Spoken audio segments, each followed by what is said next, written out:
Cerita kita dimulai dengan kunci yang berputar di dalam gembok, suara yang penuh dengan harapan dan janji. Keluarga Santoso, sebuah keluarga bahagia berdiri di ambang rumah baru mereka. Pak Budi, Ibu Rina, Maya, Dika. Sinar matahari masuk melalui jendela-jendela besar yang berdebu, menerangi debu-debu yang menari di udara. Rumah itu sangat besar, jauh lebih besar dari yang bisa mereka beli di kota. Harganya adalah keajaiban, berkah yang selalu mereka syukuri.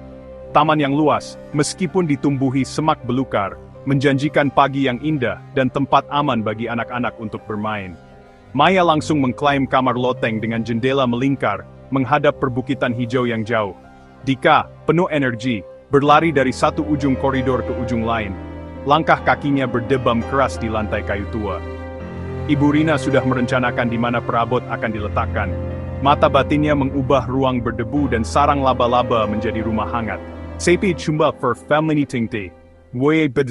Setelah kegembiraan awal pindah mulai mereda, kesadaran yang berbeda mulai merayap masuk. Rumah itu sunyi. Hutan lebat mengelilingi properti, pohon-pohon tua menjulang. Cabang seperti jari keriput mencakar langit, melemparkan senja permanen di halaman. Tak ada tetangga dekat, rumah terdekat hampir 1 kilometer di jalan berkelok. Di dalam, rumah punya geografi aneh. Sudut-sudut dingin tanpa alasan, tempat yang tak pernah disentuh matahari. Koridor panjang di lantai atas. Sangat menakutkan, berjalan di sana terasa mengganggu ruang bukan milik mereka. Papan lantai berderit, tajam dan kesal, seperti protes. Ibu Rina berhenti, mendengarkan, yakin mendengar suara samar dari ruangan kosong. Anak-anak nampak menyadari, Dika tetap dekat ibu, bermain tenang. Maya menatap lorong dari puncak tangga, ingin tahu tapi gelisah. Mereka mengisi rumah dengan barang dan hidup. Tapi ada rasa dingin. Mereka bukan satu-satunya penghuni. Mereka hanyalah timu di tempat yang sudah, dan selalu dihuni. Gangguan nyata pertama terjadi sekitar seminggu setelah mereka pindah. Saat itu sudah lewat tengah malam. Pak Budi dan Ibu Rina tertidur pulas ketika suara dari lantai bawah mengejutkan mereka.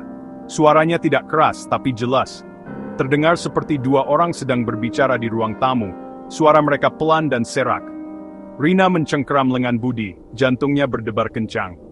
Budi, berusaha berani, diam-diam menyelinap dari tempat tidur, merayap ke puncak tangga, telinganya menegang dalam kegelapan. Dia mendengarkan selama 1 menit penuh, tetapi rumah itu kembali sunyi. Keesokan paginya, mereka menemukan vas berat yang tadinya ada di tengah meja makan, kini berada di lantai, lurus di tengah ruangan. Kejadian aneh mulai berlipat ganda. Hal-hal kecil pada awalnya, mudah diabaikan. Suatu sore, saat Rina sedang memasak, dia mendengar suara benturan keras dari ruang tamu. Paku masih tertancap kuat di dinding. Televisi menjadi sumber teror lain. Televisi menyala sendiri di tengah malam, memancarkan statis dengan volume penuh. Insiden-insiden kecil yang bisa dijelaskan kini sudah berlalu. Kehadiran di rumah itu semakin percaya diri. Tindakannya semakin langsung dan jujur saja, semakin menakutkan. Maya menolak tidur di kamar lotengnya lagi. Mengeluh tentang suara garukan dari dalam dinding di malam hari, seperti kuku panjang menyeret perlahan di kayu. Dika mulai berbicara dengan teman khayalan yang dia sebut pria jangkung, yang katanya tinggal di sudut-sudut gelap rumah. Pintu-pintu yang mereka tutup rapat di malam hari, akan ditemukan terbuka lebar di pagi hari. Bukan hanya satu pintu, tetapi setiap pintu di rumah. Suatu malam, saat keluarga duduk bersama menonton film, lampu ruang tamu mulai berkedip tidak teratur. Pertunjukan cahaya hanya berhenti ketika dia mencabut bohlam sepenuhnya, menjerumuskan ruangan ke dalam kegelapan. Suara-suara menjadi lebih pribadi, lebih mengancam. Bisikan yang tidak jelas berubah jadi kata-kata yang jelas dan mengerikan, terbawa udara malam. Ibu Rina mendengar namanya dipanggil dari dapur kosong. Suara serak mendesis, "Rina, kemarilah." Pak Budi, pria logis dan rasional, melihat skeptisismenya terkikis setiap hari. Rumah itu seolah senang dengan ketakutan mereka, memakan ketakutan mereka. Teror mencapai puncaknya yang baru dan mengerikan saat yang tak terlihat menjadi terlihat. Itu dimulai dengan sekilas pandang yang cepat, tipuan mata di penglihatan tepi mereka. Bentuk gelap yang melesat melewati ambang pintu. Sosok tinggi dan ramping berdiri di ujung taman. Hanya untuk menghilang ketika mereka melihat langsung ke arahnya. Suatu malam, Pak Budi terbangun oleh suara aneh dari lantai bawah. Itu bukan bisikan atau langkah kaki melainkan derit yang lambat dan berirama. Di sana, di ayunan teras tua, ada sesosok. Itu adalah siluet tinggi, kurus tidak wajar, mengenakan pakaian gelap dan kampang camping. Kepalanya miring pada sudut yang tidak mungkin, dan meskipun dia tidak bisa melihat wajah, dia merasakan tatapan intens dan jahat. Di dalam rumah, penampakan menjadi lebih sering dan lebih berani. Maya menjerit, menunjuk ke puncak tangga. Orang tuanya mendongak dan melihatnya sepersekian detik.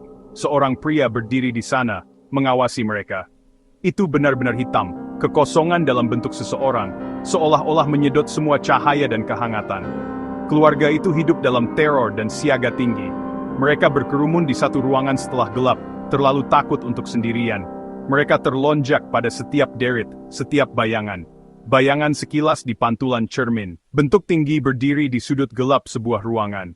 Ia hanya mengawasi mereka dengan ketenangan yang mengganggu. Predator diam-diam yang mengintai mangsanya di dalam batas-batas rumah mereka sendiri.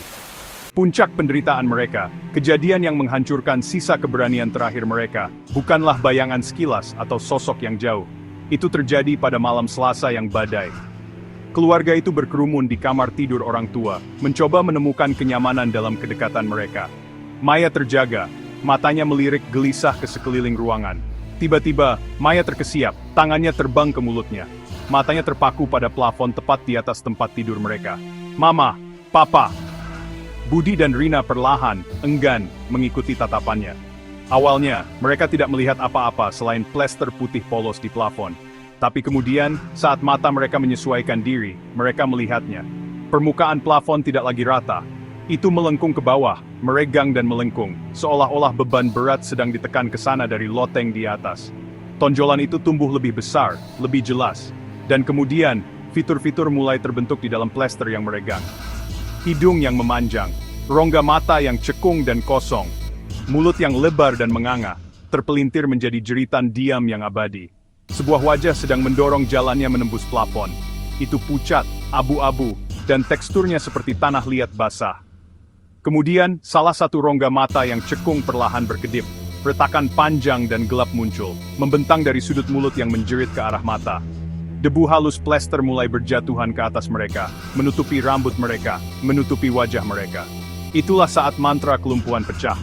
Rina mengeluarkan jeritan melengking yang hilang dalam deru badai. Malam itu adalah akhirnya.